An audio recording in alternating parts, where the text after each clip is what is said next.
prophétie ezali proclamation des intentions de Dieu. Si réellement nzambe mutalobi, et ben namakele pourquoi? Mais ce qui nzambe te mutalobi et causer ba fante ne to moni ba fante zo sala maboye. Diable peut alobaka message nae. Nzambe mutatinda ki osala ndenge wana. Problème eza wana. Est-ce que mutu azoloba likambo ndenge wana? Aza né de nouveau. Ndenge likambo esalami. Na ngai selon ngai nzamba za na kati ya likambo wana te. Eza sentiment de pousser mutu à proclamer na place ya nzambe. Passion ne poussaki mosali po asala biloko wana. Puisque motivation monsieur koza mbongo, motivation monsieur koza la pona ko nuire na personnalité ya mutu. Source ya prophétie c'est Dieu. Prophétie ni ne koza au-delà ya la Bible. Nzamba koloba ifeza na lumière ya la Bible. Oh alati single soit ya couleur bo alati sous-vêtement ya couleur bo wana nzambe te. Ba prophète na ba poussa na ndeni. Po yo yebi Yesu masi ya malamu ba poussa na ndeni. Ba ko kima yo po yebi.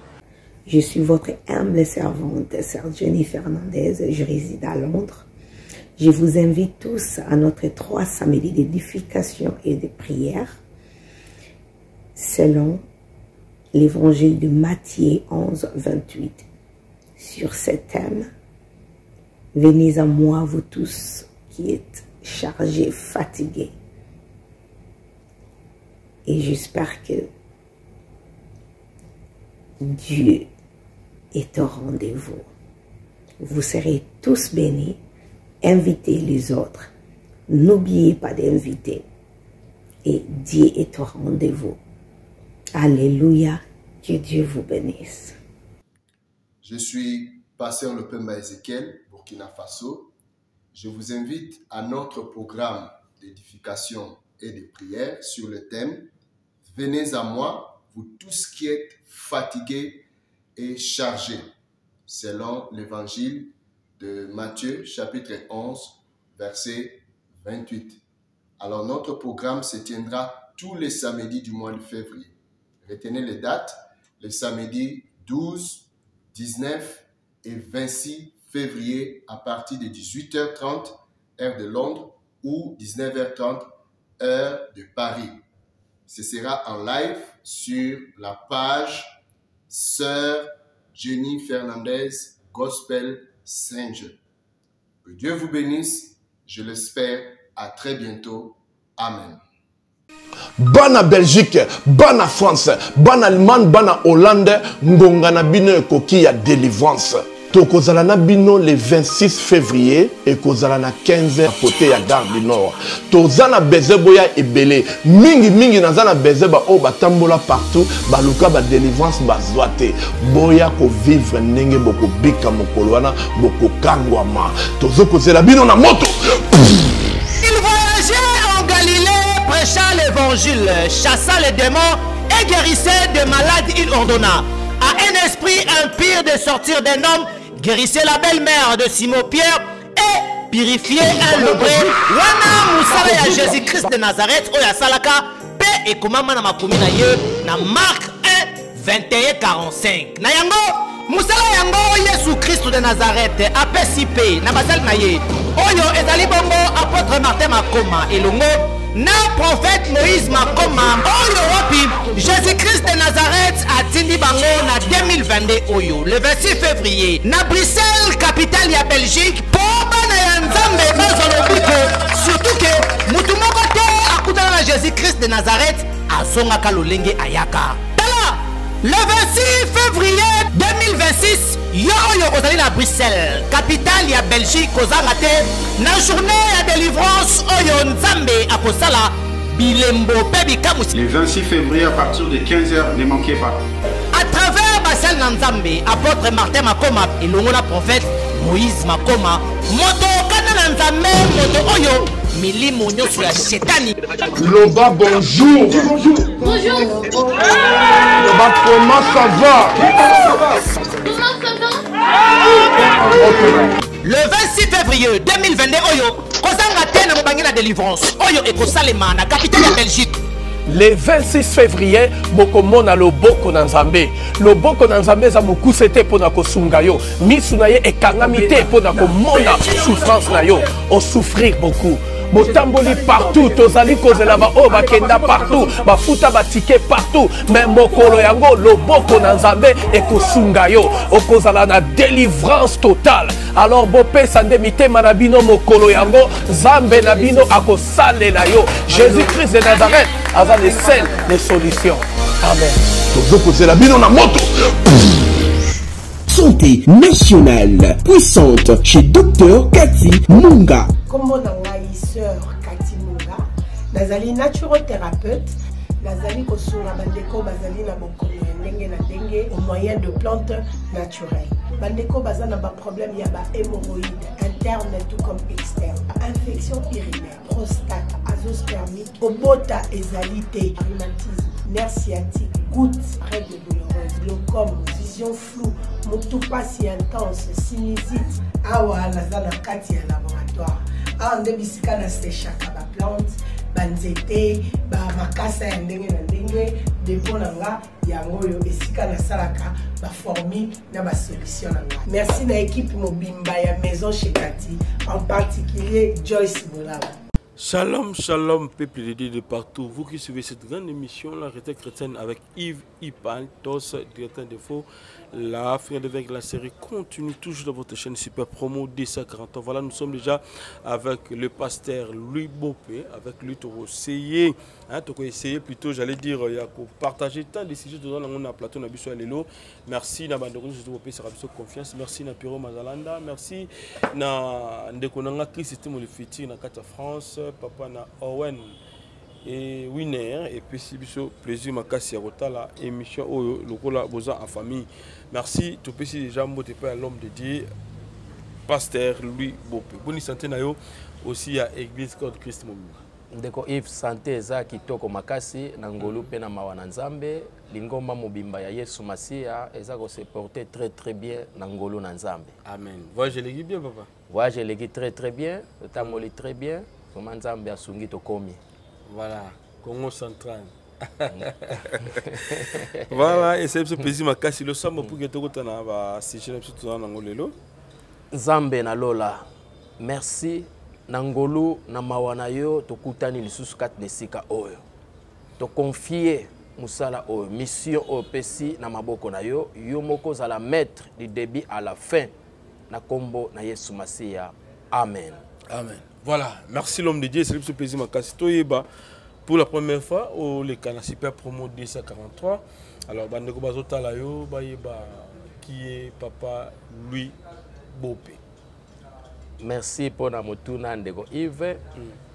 Ndeko nabino o bozolanda pasteur Louis Bopé naza moko oyo nazwaki appel na ngai banda na Kinshasa awa ezalaki na partie année 90 de na 91 na landaki grand frère oya banaye ko travailler déjà na Congo central précisément na Kwilungongo.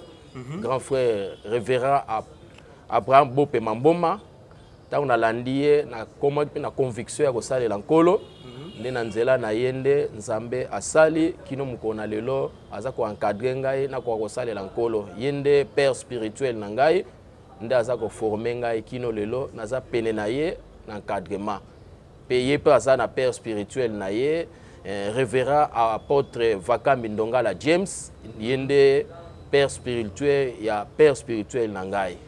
OK, ça c'est bien. Alors est-ce que c'était facile ko ya Nzambe na à Josaki na 1990 donc Ozaki jeune, trop jeune même. Alors ko ya Nzambe wana facile comme sauveur aussi ton maître. Est-ce qu'il y a une facilité? Bon, ezaki na facilité te. To moni na kati na Bible basali oyo nzamba bengaki bandimaki appel na facilité te. Bane toujours ko refuser, mais le ko les likambo na nzambe et fini ka ko se réaliser. OK, ça c'est bien. Alors bandeko badota la biso ba yebi ete ba sali nzambe belé ya mboka Congo message ezalaka toujours fort, vous aurez toujours na oyo ezali bongo liloba na nzambe. Alors plus na oyo tunga tozwa lelo ezali pour la prophétie. Tout le bercy la prophétie na ba prophète. Toyebi artiste comédien na kombo ya Pierrot Ndombasi lelo famille madame naïe, ma collègue na musala, peut-être ils ont diminué valeur aux artistes et tu as ça caille. Alors, Moussa Kolimoka ou te koleka awa alobi nandeko ki aza PD nzambe ala kisi amunya nisi na ye eza ko pola makile zotanga akobebisa bandeko ebele o baza ba artiste o baza pembeni na ye. Alors nabite pona yona ndo ba prophétie eza nini et puis prophète aza nani pona ngai tant tozolobela prophétie pro cela veut dire à la place de messager azoloba na place ya mutu moko. Prophétie par définition, c'est une prédication simple. C'est une proclamation des intentions de Dieu. C'est un message clair au mutu akoki ko douter mbala moko a comprendre. Pe prophète azo transmettre message au azui de la part de Dieu, Dieu le créateur. Puisqu'il y a plusieurs dieux. Otozo lobela awa o akufa asekwa azana bomoy. Yewana ndi tozo lobela. Pe mutu wana tangwa telemi directement nzamba zoloba katina ye na nzela ya Saint-Esprit. Merci. Voilà. Le notre moni ba prophétie est commis nango kaka boye ndekaliki na écran lobeli prophétie ya moto peut-être akoka kobenga na pembeni pour qu'il appelle sa message on nzamba pesi mais koleka na écran déjà kolobi yango batuni so baye ba message on nzamba pesi pour na moto est-ce que c'est normal moment nini pe prophétie ndeko ko pesa na ndeko na ye. Merci pour na motuna o tuningaye na kopesa ba réponse misato. D'abord photo eba trois sources ya prophétie. Prophétie ya liboso o nazolobela o nzambe ye moko azoloba kati na mutu azoloba na messager na ye pour a transmettre message na bato o azana posa bazonga na nzela. Deuxièmement, diable peut alobaka message na ye. Diable peut a prophétisaka a peut saper message na ye mission na ye ko écarter ba o ya nzambe akotsa bango na zamba. Troisièmement, mutu ye moko pe na ba sentiment poussé na ba sentiment au moins na telemi pa lobi na part ya nzambe za nzambe te meza mutu ye moko. Alobi pe message. Siko tango toza ko lobela ke prophète alobi message. Ezo senga siko yo to balancer trois sources wana. Est-ce que la source c'est Dieu? Point d'interrogation. La source c'est Satan? Point d'interrogation. La source c'est l'homme lui-même? Point d'interrogation. Parce que ça quitte à nous tozonga na maloba na nzambe. So tozongi na maloba na nzambe tozape na discernement. Toko yeba ko discerner que oyo eza nzambe. Examiner ngo pe. Voilà. Wana ndenge 1 Thessaloniciens 5 à partir du verset 20-21 bazo banabiso ne méprisez pas les prophéties mais examinez. Toko examiner soki nzambe alobi ekokisama. So nzambe alobaki te ekokisama pete. Est-ce que eza na temps oyo ko pesa mutu message, ko pesa mutu prophétie ou bien soko kutani nango ka yega siko zawana pesa ka mbala moko pour que bosa nango. So eza vraiment nzambe. Nzambe soka lingoloba lokola za nzambe akoloba tanyo so alingi koloba mais na bisika oyo pa lingi kolobela. Tokozwa exemple moko eza na Bible na acte 21 so totangi kuna tokomona prophète Agabi. Ezaki na kati ya prière nzamba pesi message prophétique pour na apôtre Paul. Atanga ekombo ya Paul te. Nde bazaki na kati ya prière prophète azuka ka ceinture ya Paul. Toyebite akene kozwela yango ndenge nini Bible lobi azuka ka ceinture ya Paul. So kotanga à partir verset 11 wana komona azui ceinture ya Paul ami kangi na yango. Akangi nango maboko ami kangi na makolo nde azoloba. Kolo ceinture oyo. Ayeba ete bisika zolinga kokena Jérusalem bako kangaye bako tcheye na prison bako nyokola ye atangi komba mutu te vrai ekotanga kombo ya mutu te. Mutu ye Paul ye moko nde ase pointer alobi te eza ngai nzamba alobi pona ngai naza prêt pona kokufa pona tina na kombo na Yesu Masiya. Mais tanga bana kotanga ba kombo ya bato tanga ba kombo ya bato nzamba za nzamba. Tozwi net exemple yo za sorcier. Professeur qui dit que za sorcier. Mutu wana so ke reporter au plainte na justice. Eza atteinte na personnalité ya mutu au sa la prison. Nzamba koko loba ndenge wana te. Nzamba lobaka na ba face parce que il est Dieu.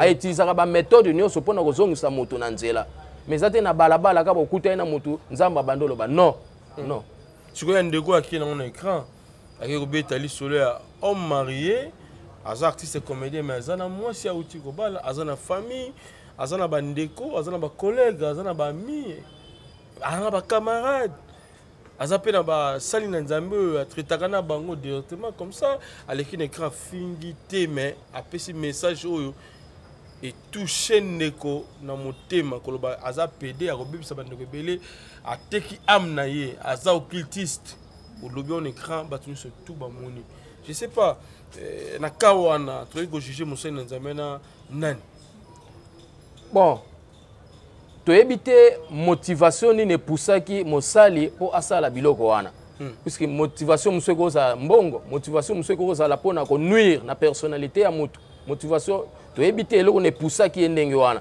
mais nzambe akoki kolobela na ndenge wana te nzambe akoki kolobela na ndenge wana te so tozongi kaka na ndenge na bandelaki trois sources ya prophétie Dieu, Satan, l'homme eloko epuse ye ye moko mutu amiyebi pona kokota na kati na mutu tokoki kosalela yango te mais seul Dieu azali juge pona kojuge na acte oyo bato bazokommettre na mokili lelo bafundi ye bakanga ye okoloba nini bon soki bafundi ye eza atteinte na personnalité ya mutu soki obebisi témoignage ya mutu yeba yango ke na mibeko ya mboka na biso okofuta bambongo ebele ofuta bambongo ebele sikoyo koyeba te eske nzambe mutu atindaki yo oloba ndenge wana nzambe mutu atindaki osala ndenge wana problème eza wana eske mutu azoloba likambo ya ndenge wana aza né de nouveau aleki na repentance eske abongoli motema na ye puisque exercice ya badon du Saint-Esprit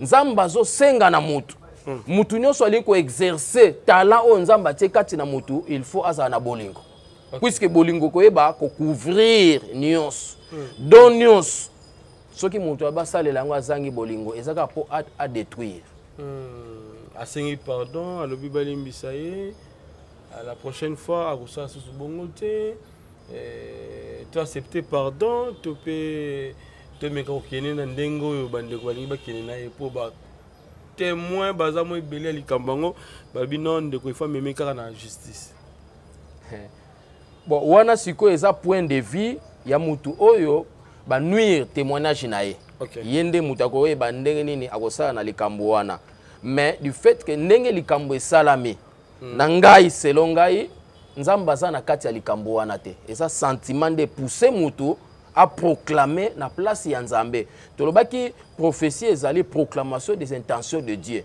si réellement nzambe mutu alobi ebenda makelele pourquoi osenga be pardon point soki nzambe mutu alobaki nzambe soki alobi na mutu mutu tango ayoki mutu mbamoka mikiti nzambe mutu alobi na ngai mais soki nzambe te mutu alobi ekoze bafante nde tomoni bafante ezosala maboye ok sikoyo procédure normale soki aussi prophétie peut-être pour un artiste musicien artiste comédien mosali na nzambe moko ya monene chef de l'état une autorité suprême ya mboka procédure ezalaka ndenge nini mpona kokomisa message est-ce que il faut luka na écran il faut luka proche na ye il faut luka ndako na ye po koma mpe bandeko na peut-être ezala difficile procédure normale ezalaka ndenge nini na message oyo nzambe apesi mpona ndeko merci ndeko Yves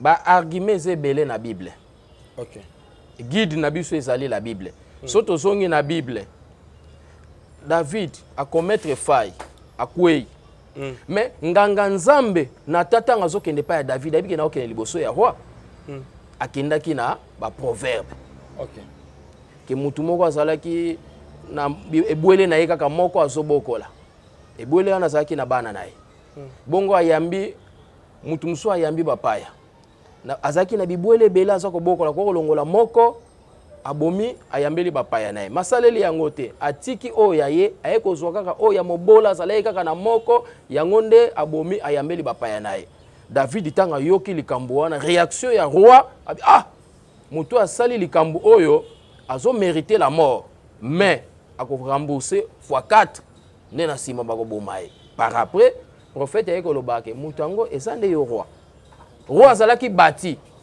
nzamba kopesa mutu manière ya kolobela likambo urotanga yo keke mutu ango ezali yo lokola sa lobaki déjà ba sort ba sanction ya mutu wana attitude ya roi amikitisaki. OK. Baka musu tokoyi kolobela exemple c'est belé na kati na Bible. Na o etali exercice ya prophétie, exercice ya prophétie soki nzambe mutu apesi yo message akopesa yo na ba capacité ya ko transmettre yango. Na Bible tomoni tokozwa image ya un grand prophète na Bible, prophète Élie. Un grand prophète en Israël, mais azwaki autorisation te ya kokoma. Po Bible mobimba nango eza ba prophétie. Azwaki autorisation te ya kokoma. Asali ba miracle makambo ndenge na ndenge akomite. Mena sima batu mususu nde ba ekolo pona ye. Ozomon exercice azui mais azui autorisation te ya ko transmettre yango. Batu mususu ba yende ko transmettre yango. OK. Alors fausse prophétie na vrai. Toye bango ndenge. Po ba comme belé to mona prophétie komi ti nakati ya ba hôtel, prophétie komi ti nandego oyo azali peut-être na place moko boye batomaki koyeba te mais mosakoli wana yebi ndeko mosusu ayebi na kombo ya famille na bango nde ozabi na kati na olati sengle mo ya noir sous-vêtement mona tout ya rouge.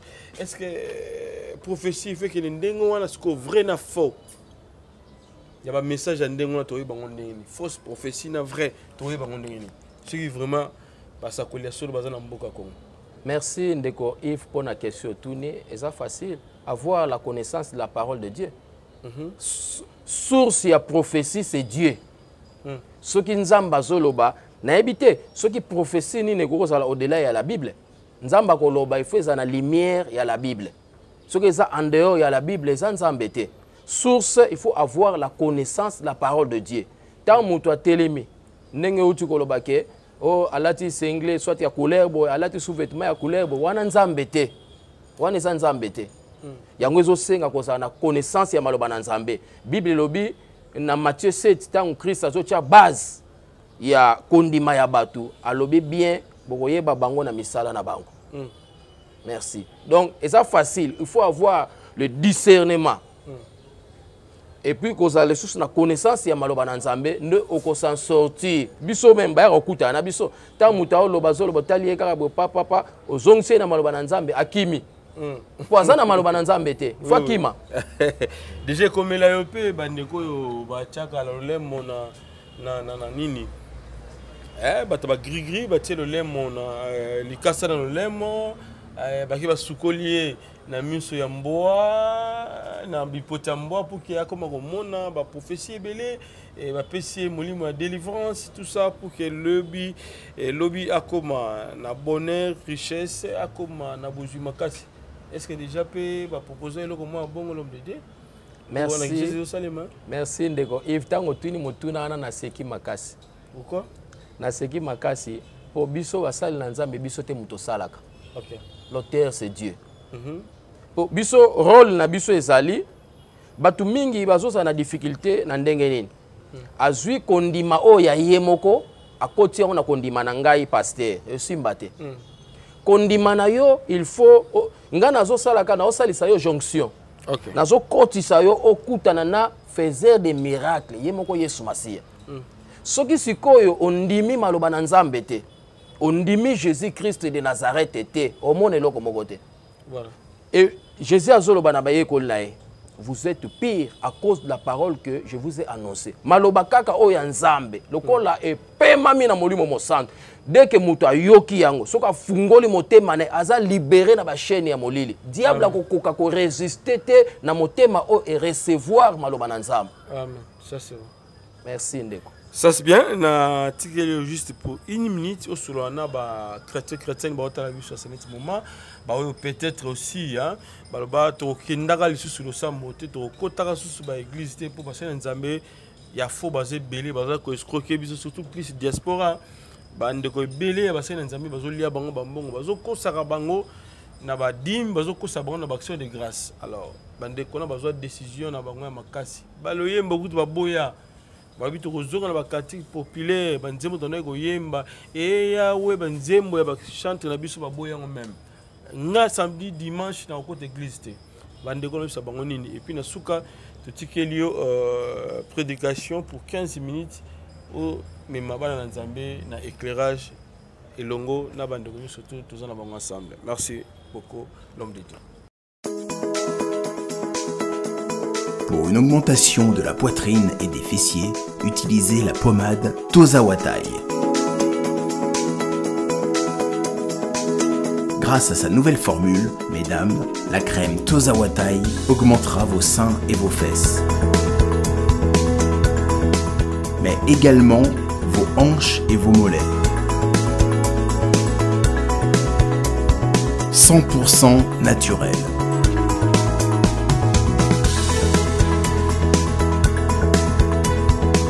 Cette pommade sera également efficace pour les hommes car elle augmentera et vous rallongera votre pénis.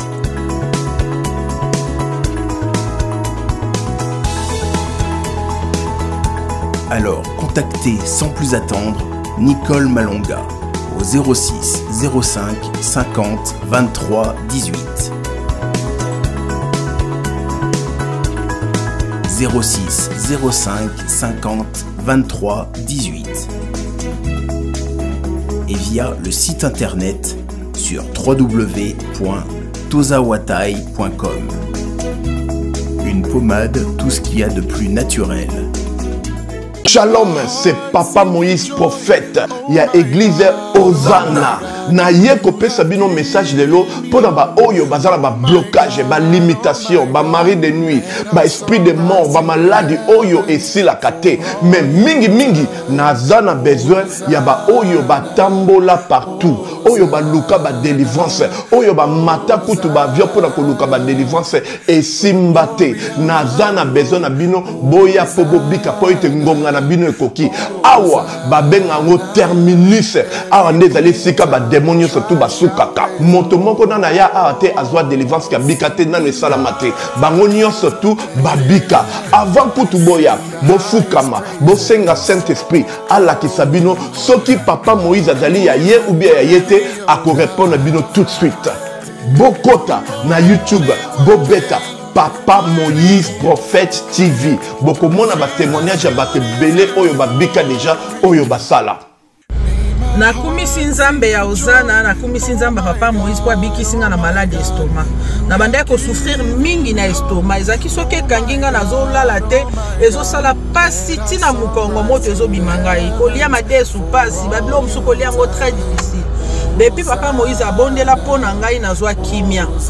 Nzambe Papa Moïse asalinga minene abikisinga na estomac, na melaka lisu pantomètre te na bwaka ba pantomètre. Merci Jésus, Nzamba Pambola Papa Moïse. Shalom, shalom, shalom peuple de Dieu. J'avais beaucoup de difficultés dans ma vie. Nazaki Moutaba Régé. Un peu partout là, où vous avez contrat, où vous Moussala, après quelques temps, Kakaboye, Mkolo compagnie Yini ou Kabou, sans raison valable. D'ailleurs, au coup de prophète Moïse, le prophète Moïse est un homme de Dieu. Aza homme de Dieu, tout ça va aventure. Aza vraiment Moussa Lienzambe. L'homme de Dieu a prié pour moi. J'avais des masques, masque à Régé. Et depuis que l'homme de Dieu a prié pour moi, je vous dis, tout a changé dans ma vie. Tout a changé dans ma vie. A changé Nyonsor. Nzambe a fumula la porte. Mon prophète Moïse, que Dieu te bénisse. Depuis 2012, ils ont locaté. Bah docteur Baibisanga Eko Yokate. Bah qui n'a pas deux rendez-vous dans l'hôpital Yaminene. Baibisanga Eko Yokate. Moi un peu bas la opération pesate. En tout cas bah na vanditi lelo na yoka kana ite na lito na gauche. Mwana na yo komo na nani? Na yo ko lobi mwana na komo mwana na nga liboso komo na nani? Marcel. Na zoka na kangika lito. Yo kaka nazoko na oyo banda koyoka te, ça veut dire que la yoki zambe ya ngai. Oh na pusi ku téléphone musika prophète. My God. Nazozela bino nyonso tout dans moto. Shalom, shalom à vous les enfants de Dieu. Na pesi bino mbote na kombo na Yesu, c'est bien moi votre frère, le pasteur Israël Nash. Je vous salue au nom de Jésus. Je suis précisément à Kinshasa. naza responsable ya Ophelina Jésus est mon papa na ye liboso na bino pour représenter bino bana o bozomona na bilili pe ba difficulté tozanango na bandaki musala o ça fait longtemps ya kobokola bana selon ainsi dit l'Éternel mais ba difficulté ezamingi difficulté ya loyer parce que tozo futela et puis difficulté à foutre la bana minerval pour to chute au bandaki to pesa qui avance mais tikali ndambo nazo banga ke bana oyo bakata classe bakoma nango na sukate. C'est pour cela Dieu m'a mis au cœur na lancé message oyo na batu nyonso ya motema malamu basunga bana oyo bozomona na bilili bana oyo bozomona na bilili ndambo na juna rond-point Ngaba ndambo Victoire ndambo Limete et puis ndambo l'état pesingai pona bande kolanga nyonso ba congolais bobi ba réalité nini to passer nango na mboka soki nga simple individu na ndimi kozwa bana o na bokola na ainsi dit l'Éternel soki l'état s'est décidé to mona suba fazer na nzelate c'est difficile ya osala ngonga moko. C'est pour ça nazo lancer appel na bana nyonso nzambe pona classe ya bana oyo pona loyer na bango kolata pe kolia na bango na osenga na batu nyonso baza cœur sensible pe bazana motema kosunga ba sunga biso pe ba salisa biso toza na commune ya Kalamu quartier Kauka référence ya monene tukangami na université Kimbangiste avenue comme on eza Marin numéro 16 numéro de téléphone na biso pona bato balingi ba contacter biso pona ba détail mosusu eza plus 243 89 72 32 229. Oui, bien aimé na kaniswa Olandingai na ndenge tuuti kolobela sur la prophétie na etali ba prophète na ko encourager yo mwana na Nzambe tant muso se décourageaki. Bible lobi soko zui na livre oyo ya épître aux Hébreux bango pe ba se décourageaki en sorte que ndenge ba kaniselaki réalité ba vivaki yango te ba abandonnaki Christ yango mokomi o akomaki épître aza ko encourager bango par la foi bazongela nzela ya kondima. Bible lobi soki mutazangi kondima nzamba olinga ete nzamba ko sepela na ete pe mutu nyonso ali ko pusa na liboso na Nzambe eloko liboso ayeba ke Nzambe wana azako exister. Nzambe wana zali le créateur, Nzambe wana zali esprit, Nzambe wana zali omniscient, omnipotent, omniprésent. Tango zo pusa na liboso na ye azongisaka bolamu na ba o nyonso balukaka ye. Tango so ba escrokaki yo, tango mususu boye na ba faux prophète esengaki makambo nyonso ekokisama ndenge Jésus alobaki na Matthieu 24 soko tangi na verset 4 azoloba ke bokeba mutu akosa binote. Bien aimé, soki okosamaki ta muso ozangaki connaissance ya maloba na Nzambe. Soko ozaki na connaissance ya maloba na Nzambe bakoki kokosa yo te. Nakoki kozwa exemple moko eza simple pour na compréhension. Tozui mutu aza na connaissance ya vrai dollar. Tant ba yeli dollar ya bikoro po bakosa et tant ngomona ka biondeko.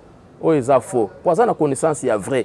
Soki bana na Nzambe o baza ko biloba baza bana na Nzambe toza na connaissance ya vrai ya Jésus-Christ, la connaissance ya la personne de Jésus-Christ eza kati na biso ndeko ba prophète na ba pusa na ndeni po yo yebi Yesu Masi ya malamu ba pusa na ndeni ba ko kima yo po yebi ba soki bazo pusa ne pa na yo po yebi Yesu te yango neza moma o ebongisami na bomoi na yo opesa bomoi na yo mobimbe pa na Yesu Masia po Jésus-Christ yemoka bana ko tambolisa yo soki kaka bandi ko tambolisa yo Molimo Santo afandi na kati na motema na yo okozwa ba talent o Molimo Santo apesaka na kati na bato discernement ekozala pona kososola milimo o ewuti na Nzambe na o ewuti na Nzambe te yango na conseil o na kwa kopesa yo bien aimé ta muso se décourageaki makambo o ebandi lelo te ebanda banda kala zongela nzela ya Yesu Masia pe bondela Nzambe asunga yo esika nini na kokota pona lukelongi na Nzambe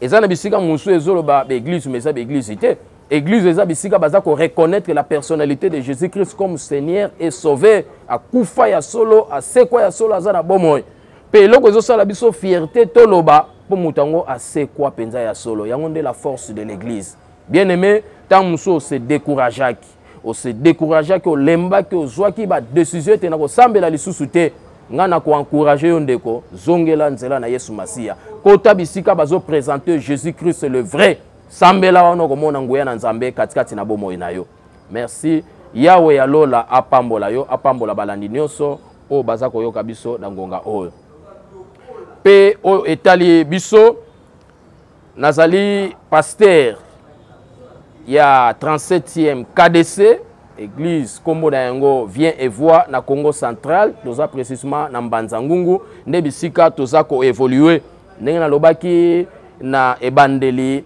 père spirituel na ngai azali révérend Abraham Bope Mamboma yenda za ko encadrer biso kino na mokona lelo pe grand père spirituel na ngai azali révérend apôtre Vakambi Ndongala bangonde bazosala musala po ete to monana na miso na bino ne to ko komona na boye soki aussi o se décourageaki na Hébreu chapitre na biso 13 na verset na biso 8 ne mokomi azoloba na biso Jésus-Christ est le même hier aujourd'hui et éternellement tant mususu o se décourageaki ngana koyebisa yo que Jésus-Christ de Nazareth azandenge moko lelo lobi libela na libela pe maloba o tozo yebisa yo maloba o ndeko na ngai maloba epolaka te maloba na nzambe kufaka te maloba na nzambe nzulukaka te maloba na nzambe bebaka te eza yango verset na kati na Bible Saint-Esprit aza na kati pona kokokisa yango na bomo ya mutu ndimi maloba yango na motema moko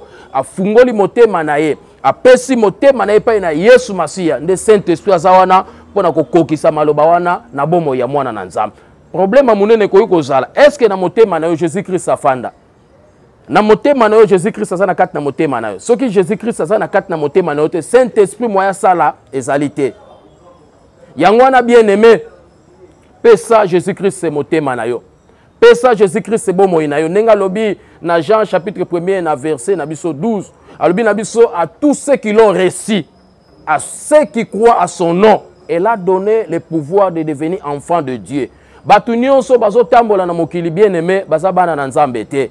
Mwana na nzambe azali mutu oyo ayambi Yesu Masiya na motema na ye. Cela veut dire azui décision ya kobongola motema, azui décision kobongola motema eli koloba nini koyoka nkele ya masumu, koyoka masumu na yo bololo, koyoka masumu na yo bosoto, kosanza yango, kosundola yango, kotika yango, kobuaka yango tango sali acte oyo yango aneli kobongola motema pe tango sali boye kondima siko oyo komama po maloba na nzambe eza na bomoi maloba na nzambe soki ekuti kondima kati na yo même baloba na yo ke vie koyi kobonga te même baloba pona makambo ekoko simba te oko voyager te oh yo eza penda do yo num toza libabe ya famille wana batu balobi basa banzambe te mais soki on ndimi Jésus-Christ comme Seigneur et Sauveur naza ko rassurer yo omona makambo na yo ko changer pour ko témoigner que maloba o eza penza yango maloba ba prophète ba ko mema eza mabete eza malamu mais prophétie nyonso faut eza na lumière na o ekomama na Biblia pour vraie prophétie o muta ko douter na yango te eza la Bible les saintes écritures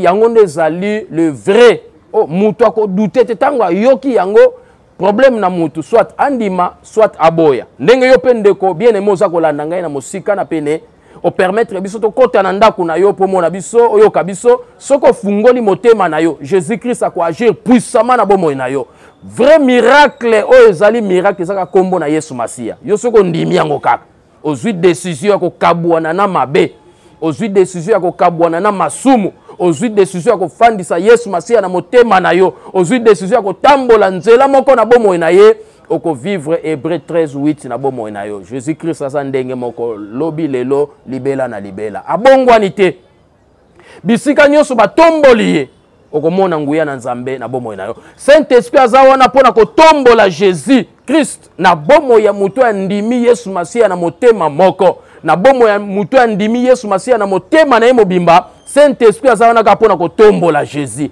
alors miracle zo salama bikamo zo salama ozolobaka lokumu epai na Yesu Masiya lokumu epai na Yesu Masiya lokumu epai na Yesu Masiya yango wana bien aimé ngonga oyo Jésus alobaki maloba wana esengi ekokisama basakoli ya lokuta Jésus alobaki yango na Matthieu 24 il faut baleka tokoyeba bango na misala na bango misala ndeza kolakisa ke oyo azali vrai oyo azali faux yango mwana na nzambe na mukola lelo bana na nzambe balingi su maloba na nzambe te soko zoteya ye maloba na nzambe yazo sepela na prophétie prophétie nini ngana kwa kopesa yo eleka malobo ekomama na Biblia oyo ekomama ese ekomama fini problème na yo kaka ndima soko ndimi yango ondimi kotia yango na bomoi na yo, ondimi kofandisa yango na bomoi na yo. Même médecin lobi ke kana yo fini kokufa.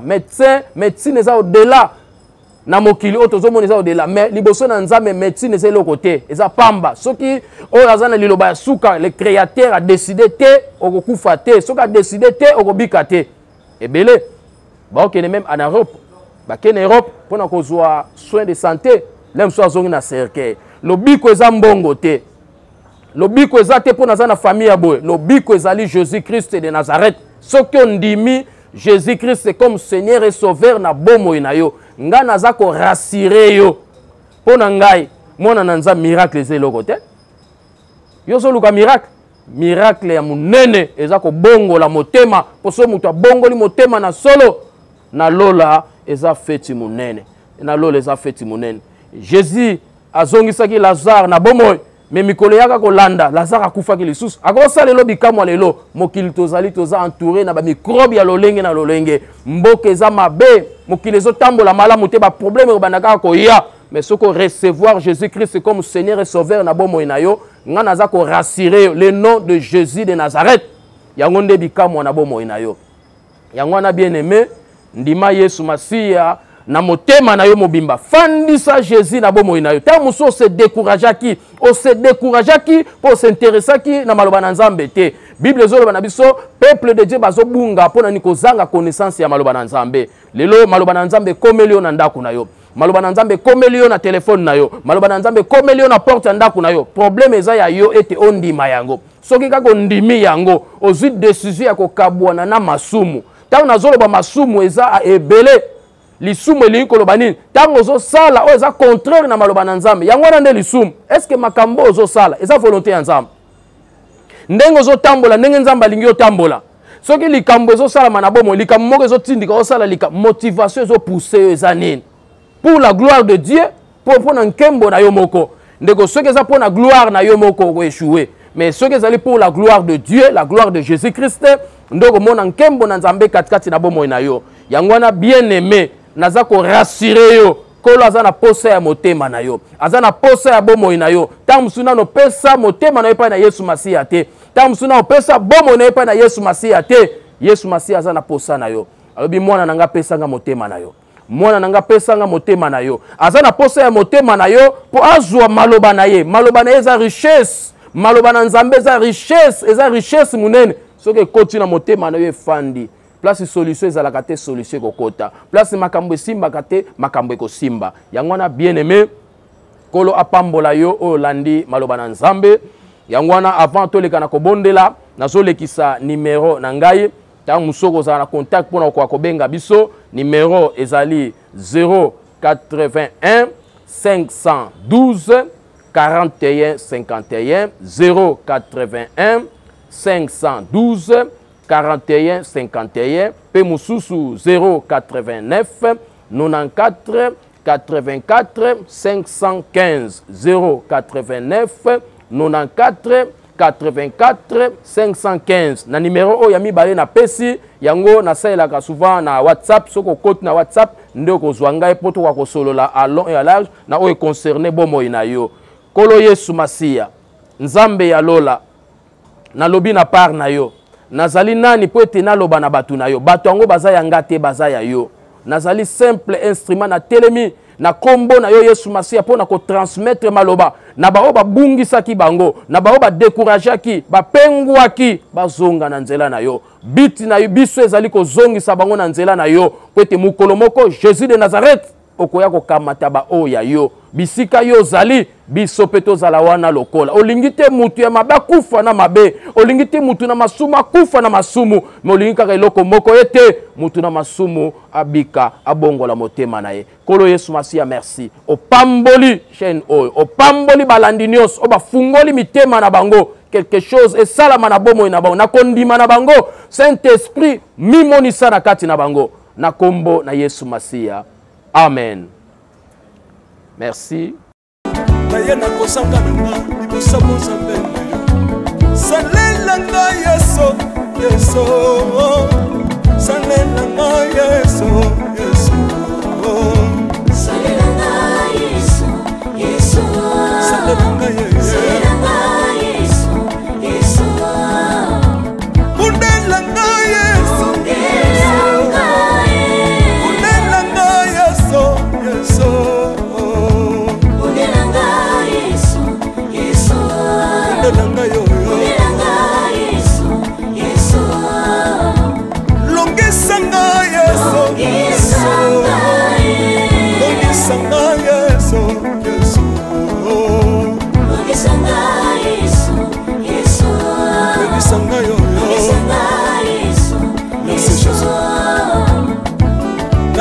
bisenga senga nzamba londe nalembi vi ya pesanga kabela nga bisenga senga yesi moko nini ye bato bakolia pe na nsima na ngai yesi moko nini ye bato bakolata pe na nsima na ngai yesi moko nini ye bato bakovanda pe na nsima na ngai nalembi vi ya bisenga senga nzamba londe ye lokota ngai yeso yeso lokotanga yeso yeso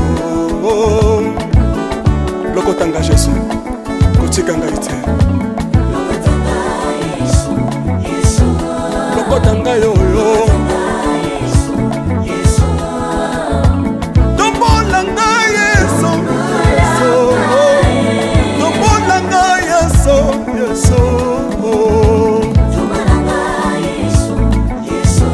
tombolanga yoyo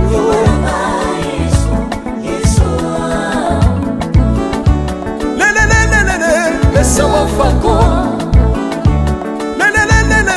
Mesa wafako Watitishina nsambi watenzelela Watitishina nsambi watenzelela Yeso yeso Lesa mukatanga lisa Lesa mukatanga lisa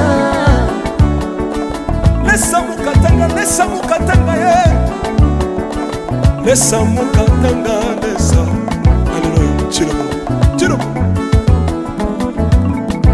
Soki na soyemba Opekisanga te Oyebi te bisika nzamba lokotanga Oyemba buye Soki na koma kosambela sambela Opekisanga te Oyebi te bisika nzamba zwanga Ona sambela buye Soki na koma kobina bina opekisanga te oyebi te makambo nzambe asalelanga mpona bina boye nzambe nazobinela aza nzamba bosolo oyo naza koyembela yende nzamba libela nzambe nazoyembela aza nzamba bosolo oyo naza koteya yende nzamba libela lelelelelele nalingi mobala oyo